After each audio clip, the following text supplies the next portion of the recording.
Good morning, viewers. My name is Joe Diorsi, and I'm here with Max Myers. Happy Father's Day. Oh, well, thank you very much. You're a father of two? Two, yes. Two.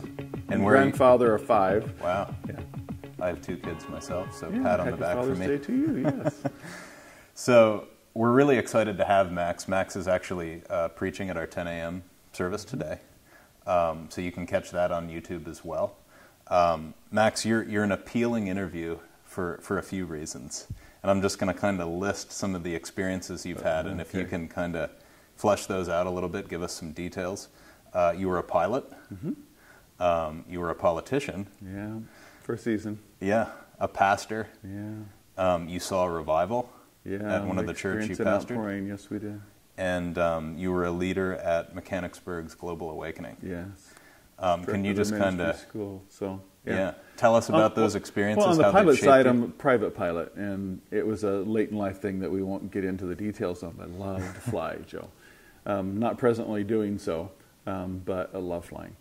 And then pastoring 30 years, Midwest, Illinois, Wisconsin, and Minnesota. Okay. I'd always been a revivalist. In other words, understanding that in order to turn things around in culture, and especially in community, that it was going to take a move of God, or even just to, with the term revival and its normal understanding of people, that people need to have a change of life and be renewed. And so I'd always preached it and taught that the need was there. And then in 2000, it would have been 1996, 97, whenever Brownsville, Pensacola began having a pouring of the Spirit, our church connected that outpouring. And without going into lengthy details, which I would love to talk about because it's an incredible experience to pastor, we experienced an outpouring in our church for about a year and a half, and saw God do incredible things, and people come from all over. And as a pastor, there are goals when you begin ministry, things you like to see happen. And it was not on my bucket list. I never expected, even though I preached it and taught that it could happen historically, I never really expected it to happen to me. Kind of thing. And then we entered into a season where Randy Clark asked us to come and move from Minnesota here to Pennsylvania and to become director of the ministry school. And we did that, and it was a great experience.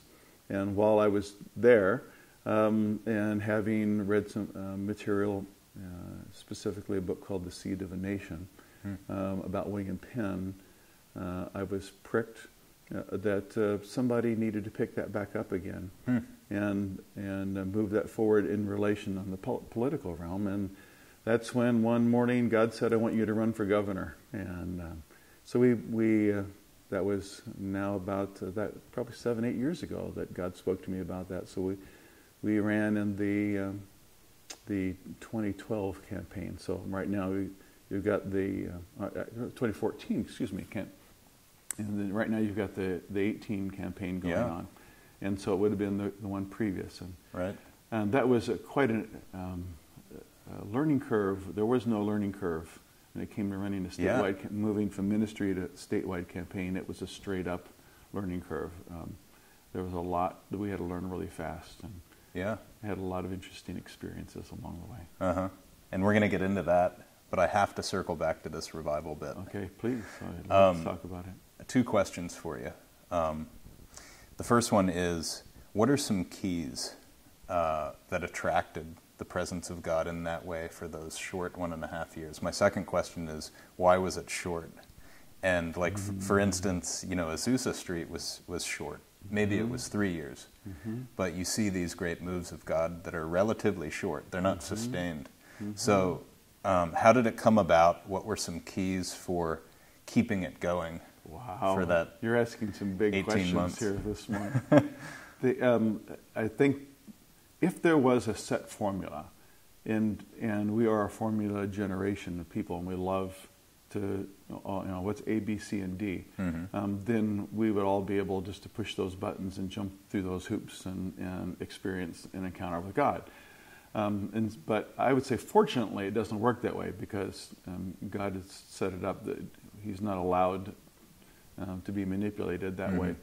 But one of the keys for us was just developing a need and a hunger for God that then translated into extensive prayer, where people began coming to church for prayer. My board began scheduling prayer meetings at night that and told me, Pastor, you don't even have to come. I mean, there was that kind of motivation and a hunger, and that was beginning to filter through the congregation. Yeah. And so that's what happened, and I think, and that was a work of the Spirit. It was a work of the Spirit stirring in their hearts. And so that precipitated, and then whenever we understood there was an outpouring elsewhere, we went to experience that. And people have different viewpoints and opinions about topics such as impartation, but there definitely was something that was given to us and put into us. But it wasn't just us going down there to start, but we did repetitious. Like the first time we went to Brownsville, Pensacola, Florida, it was our board and their wives and staff. So our first encounter was not just me personally or my wife and I personally, the leadership team experienced it. A month later, we took 30-some people. Another couple months later, the board decided our youth needed to be exposed. And so we took a trip of about 80-some on that trip. And then a few months later, we did a trip, and my wife is off screen here, but it's 119. We're talking, so we got this caravan of vans and buses, going down to Pensacola. When you expose that number of people to an incredible presence of God, and then so all that became groundwork for our own experience and our own outpouring, to where on Sunday mornings God just began to do things, and as any pastor would had an order of service, and not one the congregation had, but we're going to worship, and we're going to end at this song, and blah blah blah.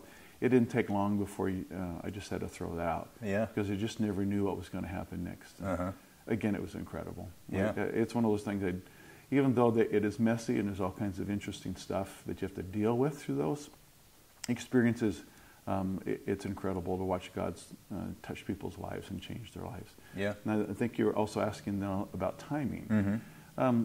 Whenever the shifting of the season began to happen, and I'm using a word there that I didn't understand at the time. Whenever the crowds begin to diminish and some of the outward manifestations began to diminish and they weren't as strong as they were at the front end, I began really questioning what was going on and what was happening. And this is, again, in Minnesota. And I remember distinctly standing in my backyard, looking at the trees in the backyard, and I heard the Holy Spirit say, "You can no more control the seasons of my movement as you can control the seasons of nature." And I can't make the leaves stay on the tree and fall because I want them to stay green. If God is doing something, you can't stop it. And so we see this pattern, and human nature is to try to find fault. Like, what's to blame? What did somebody do that an outpouring begins to wind down, or revival begins winding down?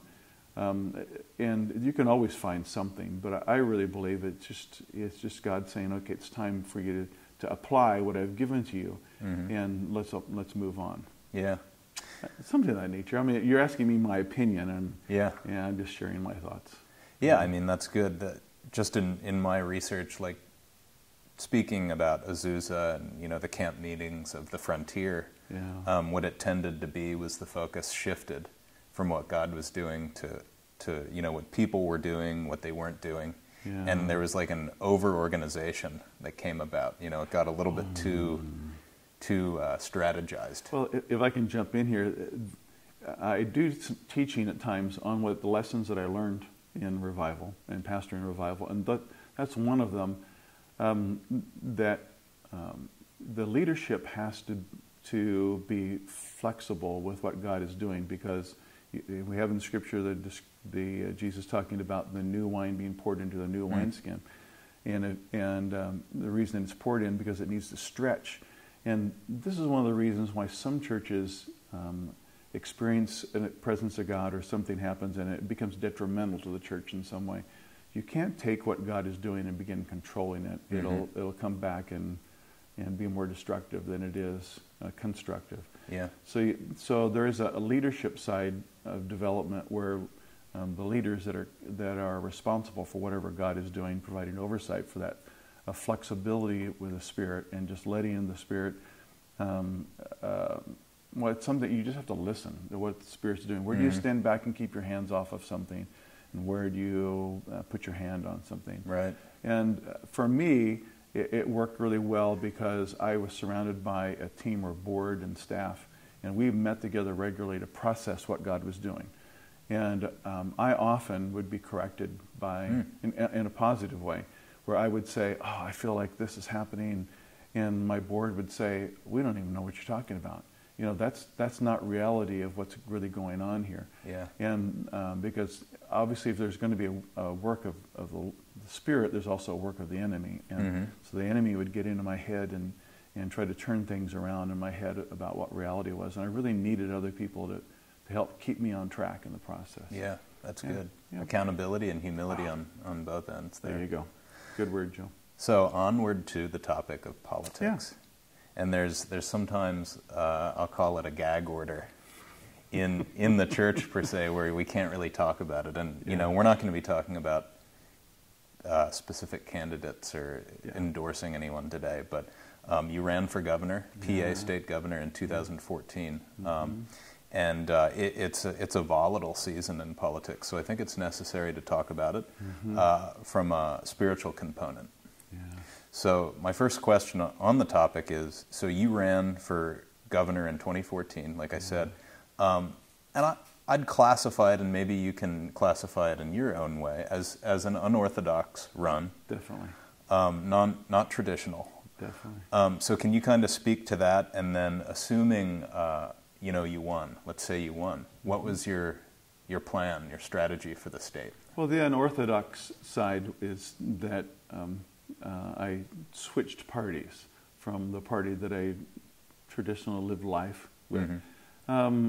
Not as a campaign strategy, so much as something that we believe the Holy Spirit was saying to us, I want you to run as. And so we switched parties, which put me into a camp that I was not familiar with at all, and walked that out. And yet at the same time, what was compelling to me in the Spirit is I wanted to be able, prior to really making some of these decisions, I wanted to be able to walk into circles that I would not have been able to have walked into had I been affiliated with the party of my upbringing. Yeah. And because of our penchant to labels, you know, you wear a label, and so, oh, you're one of those. And so this allowed me to walk into arenas that the church has traditionally taken a position against. And I was able to engage them and have conversation with them, and even bring some affirmation to who they were as people. And I wanted to do that. One of the things that my wife Nina and I decided early in the decision is knowing that the potential of this unorthodox run for governor, one of the first ministers to ever run for governor in Pennsylvania, was not so much that we had it in us that we had to win, but we wanted to make a difference. Yeah. And so on all the campaign material and my campaign messages, etc., we made sure that we brought kingdom values in, and specifically William Penn values to articulate that as people would relate to that. I'm missing something else you may have been. And Penn was the charter holder of the Commonwealth back in the day. Yes. If my history is really, yes, yeah. And there's so much to be said about that. Yeah. But what Penn prophetically spoke about Pennsylvania, and those words that are in the rotunda of our capital, a gorgeous capital we have here in Pennsylvania. Those words of being a seed of the nation and an example to the nations. Those are the kind of, he prophetically saw that. That was his vision for this Commonwealth. And that was one of the things that really intrigued me or compelled me. I said, this prophetic word has not yet come to pass. He didn't experience it, and it has not been experienced since, the things that he saw. Yeah. And so that's what I began contending for. Now, we weren't successful at it, but I'm trusting that that we made a difference by the voice that we had, and and perhaps an inspiration to others to make an attempt if the Spirit speaks to them in the future about such a run, and to not be afraid to follow what the Spirit. So it's one of those things that called to that was very unorthodox, that shifted our lives. No doubt it really did shift our lives.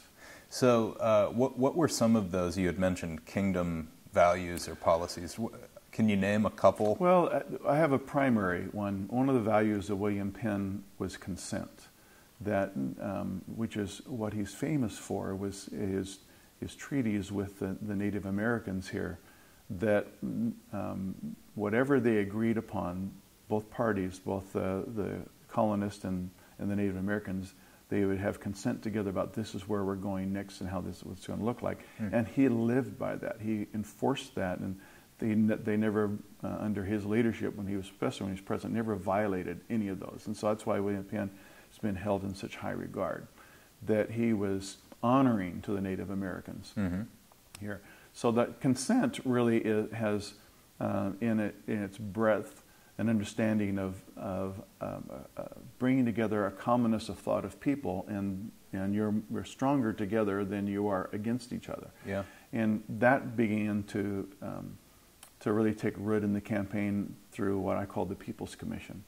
And it really is a concept that I spoke about everywhere that I went, and basically is a concept of utilizing people from various different backgrounds and pooling them together to begin taking on issues. Now, in the statewide campaign, I spoke of it as a statewide commission and something that I would oversee as a governor. I, since then, have seen that it's possible to bring it down even to the local level and into a smaller arena. But the value is still there. And that's one of the passionate values. And then, William Penn as well was quite a person of honor and respect. And we definitely campaigned with honor and respect. And at times, it wasn't always all that easy. And we had I basically campaigned for 3 years, and 2 of those years basically full time. Yeah. And just because we were political outsiders, we gave ourselves to making sure I was everywhere I could be, and et cetera. And so we had a lot of opportunity to have interesting experiences with people along the way. So in that journey, in that experience, I'm sure that you came up against the political spirit. Yes. And I don't want to forget mentioning this, because the people that tend to, watch or listen, at least know the term, but probably not too many politicians or regulars in that arena know what that even is. Can you just kind of talk about what that is, how it functions, how it might be tied even to the religious spirit? Yeah. Well, let's go back to describe the spirit to start with. And in this particular context, we're talking about a mindset. And normally it is associated when we're talking about a religious spirit or a political spirit. It's a mindset that isn't just a frame of mind, but there is something of the other realm, either heavenly or demonic realm attached and associated with it. One of the things I learned in pastoring in the hard way and very painful way is that when someone has a spirit, like a religious spirit, or being controlled by a spirit that is not, the major difference between the Spirit of God and a demonic spirit is the Spirit of God is freeing and liberating. But a demonic spirit, or one that's influenced by the demonic world, is very controlling and very binding. And so now when we take that over into the political arena, we're really looking at the fact that what exists in America, and it seems to be growing, is an involvement of the political spirit. Yeah. And that is when people begin aligning themselves with a particular thought process, and then they are unable to comprehend and understand or be reasoned with. This is one of the things that, again, coming back to my pastoral experience, when someone has a spirit, you can't reason with them.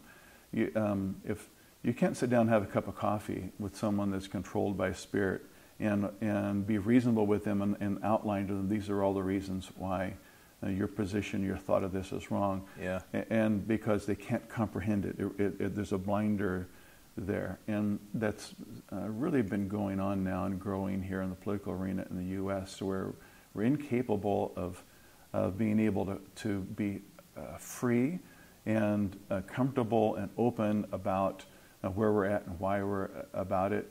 We become very hardened and very defensive. And if someone tries to challenge us or think differently in another way, then they're automatically wrong. And it's not just that they're wrong. We also we put a value on them. You know, that you're not as good as us, or you're not as wise as us, or you're not as spiritual as us. Right. Division is the norm. That's another thing the Spirit likes to do, and that's when the intent, because there's power in unity, and so the Spirit is always wanting to divide. You know?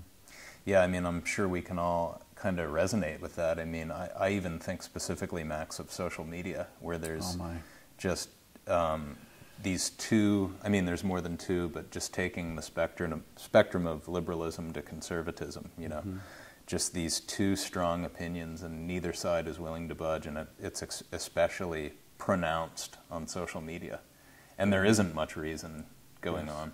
Yeah. So, you know, you had mentioned William Penn being prophetic, and when you were talking about this mindset, being entrenched in a mindset via the political spirit, I thought of another prophetic founder to our country, George Washington, who at his exit address in the late 1700s warned against factionalism. He called it factionalism, which I kind of link to bipartisanship, you know, where there is that just staunch division, and there's two sides that are entrenched. And I don't know, maybe you can speak to this, but there were other times in our history, in our nation's history, where there wasn't just two parties. Right. You know, there was a diversity of thought, and you know, the independent voice, or the you know, the progressive voice, like back in the early 1900s. It doesn't mean what it does now, the progressives, but that ticket won under Theodore Roosevelt. So yeah, that was a warning from our first president. Yes. And it's kind of come to pass. Yes, and growing. But this is a thing that's interesting about the work of the enemy and the values that are not God's values.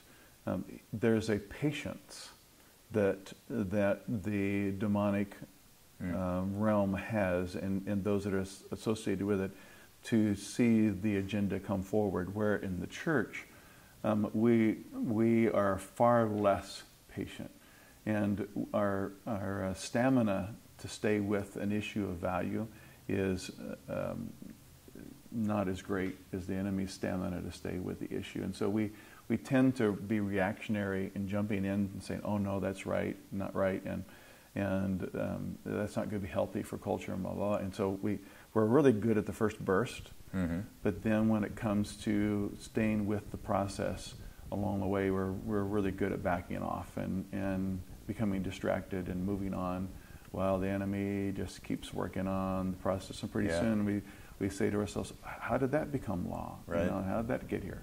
Yeah. Well, you think of like the adage, this might be a little bit cliche, and I'm not even going to remember it totally, but like a frog that's in a pot, you know, frog in a kettle. You slowly heat it up. Yes. And it's like that gradual, patient thing, and it is a cunning tactic. Yes. And that's characteristic of the enemy. What comes to mind, here's, I'm hesitating because I'm trying to put my thoughts together in a way, because I understand that those that are watching may not have thought this or agree with what I'm about to say. Not that anybody has to agree with me. But separation of church and state. Let's throw that one out there. Traditionally, I always scratch my head over it, and I still scratch my head over how the ruling, because when you look at the history of the ruling, it came out of thin air. The judge that ruled on it, their warning, there wasn't any real basis for it, and it just came out of thin air. But one of the things when we're talking about the spirit, and the political spirit, religious spirit, one of the things that I've just been musing over recent, and so I'm just going to put this musing out here, is the closer the church has gotten involved in the politics, the greater the political spirit seems to have arisen within that arena. And it's interesting, in my spirit, I'm beginning to correlate that work of the religious spirit and bringing that religious spirit into the political arena. And so anyhow, it's amusing. Yeah. I'm not amusing humorous, but it's something that I am musing over. Yeah. Is watching how that has all transpired. Yeah. Now that you brought that up, I mean, I've looked into the same history, and the concept came from Jefferson's writings. Yeah. And if you actually find, guys, the primary document, and I have this awesome volume of Jefferson works, just his personal letters. Yeah. It is wildly taken out of context. Yes. He's actually, he's talking about denominations of Christianity, first of all. And secondly, his solution for the conundrum is to fast and pray. Which is not the separation of church and state idea that we have today. So Max, I'd be remiss if I didn't ask you this, because it would be like a really good takeaway for our watchers or listeners. I guess they would be watchers. This is YouTube. For the person that's watching that just has no interest in politics, it's boring. Maybe it's even a struggle for them to register to vote. Yeah. Why and how does what we're talking about, apply to them? And can you just kind of talk about just the idea of civic duty, and what should Christians be doing? Should we be rallying around candidates? Should we be more involved, less involved? Yeah, since I am all about freedom, and I believe that people need to be led by what God is speaking to them about, the last thing I would want to do is to say, oh, people shouldn't be in this, and they shouldn't be doing that, and shouldn't be. And so if they're called to specific arenas, then that's what they need to be doing. Mm-hmm. I think the real key is the spirit they do it in, and how they walk out kingdom. One of the things, and I've shared this here in the past at Praise Community when I've had the pulpit, is one of the things I think we don't recognize is the power of our attitude towards those that aren't like us. Mm-hmm. And one of the things that we tend to do is we compartmentalize them, and compartmentalize them because they're not like us, don't think like us, don't act like us. Then basically what we're doing is we're condemning them, because we normally say, you're not going to go to heaven because you're one of those, mm-hmm. or you're going to have difficulty in life because you're one of those. And so it's not just a compartmentalization; it basically is a curse. Mm. And so in our spirit, we're taking this opposing view of who they are as a person and what they stand for, and we're basically cursing them. We're saying, "Oh, you're this," and "Oh, this is what's going to happen to you," and all depends anywhere from a general shrug of they're probably not going to make it to heaven to someone that's in their personality going condemning them to hell, their mind, blah blah blah. Yeah. And what we don't recognize is that there's power in that. And so one of the things that begins happening is that we try to go to that people group, and because we believe they're wrong, and we want to either demonstrate or we want to do something, to reach out to them in some way, and we find this incredible thick wall there, and we blame that wall on the enemy. And so I tried to share the gospel, I tried to share the kingdom with this individual, and they couldn't listen to me, and I just, I felt like I bumped my nose against the wall. We blame the enemy, but I really believe in reality, biblically, that wall was created by those of us that have condemned those individuals. Yeah. And we blame the devil, but through our condemnation and through our cursing of them, we have created a barrier between we and them. And the only way to bring that down is to change that attitude. So when it comes to community involvement, and it comes to getting involved in issues, whatever they may be, it needs to be done in the right spirit of love. Mm-hmm. And so now we're going to come back to William Penn. You're doing this because you love people, mm-hmm. and getting involved in community because I love people, and I want to make a difference because I love people. And when we do that without bringing condemnation to those that don't think like us, then those walls and barriers begin coming down, and we can begin having dialogue, and we can begin taking kingdom and having impact on those individuals. And we can begin ourselves in understanding where they've come from and why they're there. And that understanding and that revelation is very important. Yeah, that's a big key. Yeah, thanks for that, Max. Final question. Mm-hmm. Now, I don't know the answer to this, so this I is may not either. Okay. This is pure curiosity. Okay. So I have a hunch that maybe you're not done with politics. And I know that you're in Georgia now, outside of Atlanta. So my question is, what's next for you? Where is God leading you? And is it possible that you'll run for office there? I don't see myself running for office again. And my wife is back here, and she's saying, no, he's not going to do it again. It's a really tough on marriage and family and finances. And that's the one thing as well that's I'm getting off the answer or off the question a little bit here, but is Pennsylvanians have watched on the statewide races where candidates are self-funding. And so if you've got $10 million of your own money you can put into the campaign, then you can be a legitimate candidate. And so, I don't have $10 million, but again, I don't at this point sense any calling in that direction. But I didn't prior either, and so the future is what it is. But I'm not compelled to be involved. But I do want to still make a difference. I just turned 65, but I feel like 45, and I love what God is doing. My wife and I, and who we are, invested in us, and so we're just watching and waiting to see what that's going to materialize and what that's going to look like. And so we've definitely made ourselves available. And this People's Commission that we spoke of here, I have a concept to where that could work in the Atlanta area, but we just haven't felt the step forward to do it. But we'll see. Yeah. So, but thank you for the affirmation. Well, thank you, Max, for joining us. It's always a pleasure. Bless you, Joe. It's I don't want to show partiality, but you're my favorite praise session. And we have some heavy hitters like Dan Moeller and Frank Menhardt. Dan.